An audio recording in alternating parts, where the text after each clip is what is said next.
আবারও স্বাগত জানাচ্ছি 21 বিজনেসের সঙ্গে আছে আমি সাদ হাবিব সেতু। দর্শক, সকাল থেকে আমরা পুঁজিবাজারে এক ধরনের ইতিবাচক ভাব দেখতে পেয়েছি, সেটি ঢাকার পুঁজিবাজারে এবং বন্দরনগরী চট্টগ্রামের স্টক এক্সচেঞ্জের পুঁজিবাজারে। প্রথম 2 ঘন্টায় তো আমরা সূচকের বেশ প্রায় 25 পয়েন্টের মতো আমরা সূচক বাড়তে দেখেছি। দিন শেষে সূচকের অবস্থানটা একটু চট করে আপনাদেরকে দেখিয়ে দিতে চাই। ডিএসইএক্স বলছে, যদিও প্রথম 2 ঘন্টায় 25 পয়েন্ট ছিল সূচকের বৃদ্ধি, কিন্তু শেষ হয়েছে 13.48 পয়েন্ট বৃদ্ধি দিয়ে। এই মুহূর্তে ডিএসইএক্স এর সূচক হচ্ছে 5243.43 পয়েন্ট, শতাংশ হিসাবে 0.26% বৃদ্ধি পেয়েছে। একটু দাম বৃদ্ধির এবং দাম কমার যে তালিকা, সেই তালিকাটা যদি আমরা পাই তাহলে সেখানে আমরা দেখতে পারবো যে 155টি প্রতিষ্ঠানের শেয়ারের দাম বেড়েছে, দাম কমেছে 181টি প্রতিষ্ঠানের শেয়ারের দাম, এবং অপরিবর্তিত রয়েছে 57টি প্রতিষ্ঠানের শেয়ারের দাম। এই হচ্ছে বাজারের মূলধনী বাজারের অবস্থা। এবং যদি আপনি লেনদেনের কথা বলেন তাহলে 856 কোটি টাকার লেনদেন হয়েছে। বেশ বড় একটা টার্নওভার আজকে আমরা সার্বিকভাবে পুঁজিবাজারে দেখতে পেয়েছি। এবং এই পুঁজিবাজারের আজকের বাজার অবস্থান বলেন আর পুঁজিবাজারের সার্বিক চিত্র, সেই বিষয় নিয়ে আমরা এখন কথা বলবো পুঁজিবাজারের বিশ্লেষক মাহমুদ হোসেন এফসিএ, তার সঙ্গে তিনি আমাদের সাথে ভার্চুয়ালি যুক্ত হয়েছেন। মাহমুদ হোসেন, আপনি নিশ্চয়ই আমাকে শুনতে পাচ্ছেন। আপনার কাছে আমার একদম ইনিশিয়ালি প্রশ্ন হচ্ছে যে সাধারণত সূচকের ঊর্ধ্বগতি দেখলে আমরা বেশি প্রতিষ্ঠানের দাম বাড়তে দেখি, কিন্তু আজকে আমরা দেখলাম যে দাম কমেছে বেশি প্রতিষ্ঠানের, সূচকটা 13 পয়েন্ট বেড়েছে। কিভাবে বিশ্লেষণ করবেন আজকের পুঁজিবাজারটা? ধন্যবাদ আপনাকে আমাকে সংযুক্ত করার জন্য। ভয়েস ক্রাকডাউন করছিল, আমি ঠিক ক্লিয়ারলি আপনার কথাটা বুঝতে পারিনি, যদি আবার একটু বলতেন। আমার প্রশ্নটা ছিল যে আজকে আমরা দেখতে পেয়েছি যে সূচক বেড়েছে, কিন্তু লেনদেন হওয়া যে প্রতিষ্ঠানগুলো রয়েছে তাদের তালিকার মধ্যে দাম কমেছে বেশি প্রতিষ্ঠানের, কিন্তু সূচকের আমরা এক ধরনের ভালো অবস্থা দেখেছি, টার্নওভারও ভালো দেখেছি। সাধারণত সূচক ভালো থাকলে বেশিরভাগ প্রতিষ্ঠানের দামই বাড়ে, আজকে একটু অন্যরকম অবস্থান দেখছি। আজকের পুঁজিবাজারটা কিভাবে দেখছেন?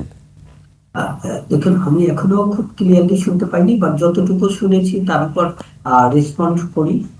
যে সূচকের পরিমাণ বাড়ছে বা আপনার আর্থিক সেক্টরে একটা মুভমেন্ট হয়েছে, এরকম কিছু আপনি বলতে চাচ্ছিলেন। যে দেখুন, যখন আর্থিক প্রতিষ্ঠানের ফাইন্যান্সিয়াল স্টেটমেন্ট ক্লোজ হলো লাস্ট এপ্রিলে, তখন কিছু কিছু আর্থিক প্রতিষ্ঠানের যারা শেয়ার বাজারে লিস্টেড, তাদের আর্থিক দুরবস্থাটা প্রতিফলিত হলো।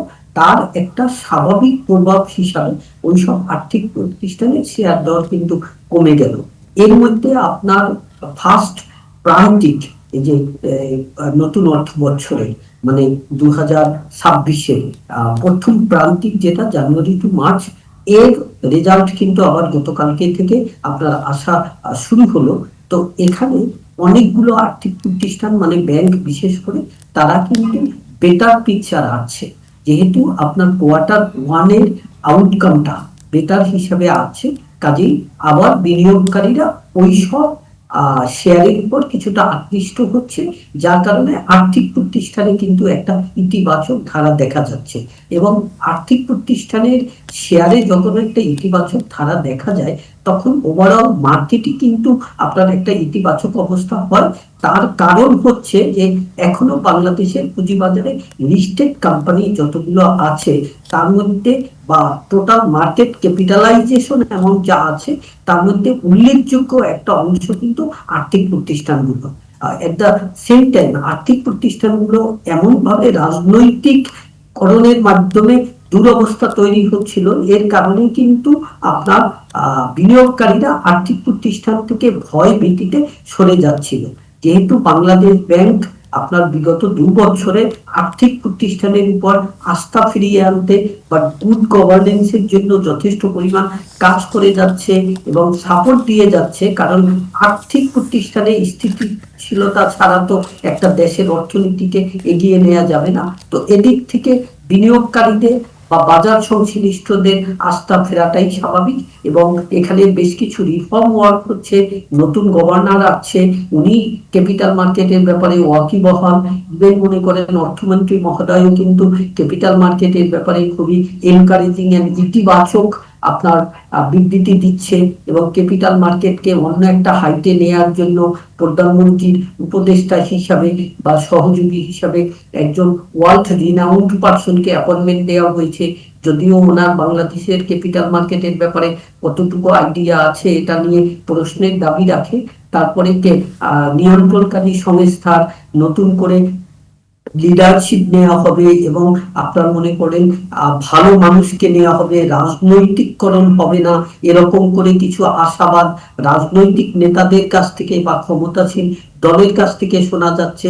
সবগুলোই কিন্তু পুঁজিবাজারে একটা ইতিবাচক মুভমেন্টের জন্য আপনার পজিটিভ কথা শোনা যাচ্ছে। কাজেই মানুষ যারা পুঁজি বাজারে পুঁজি নিয়ে সাইডলাইনে আছে তারা আস্থা ফিরে পাবে, এটাই স্বাভাবিক। আর যখন একটা নিয়ন্ত্রণকারী সংস্থার হায়ার লেভেলের পরিবর্তন আসন্ন, সেক্ষেত্রে বর্তমান নিয়ন্ত্রণকারী প্রতিষ্ঠানও কিন্তু কিছুটা আপনার মনে করেন পজিটিভ আচরণ করে স্বাভাবিকভাবেই, বা আপনার বাংলাদেশে অনেক সময় নিষ্ক্রিয় আচরণই কিন্তু ইতিবাচক আচরণ হিসাবে বা ইতিবাচক একটা ইম্প্যাক্ট ক্রিয়েট করে।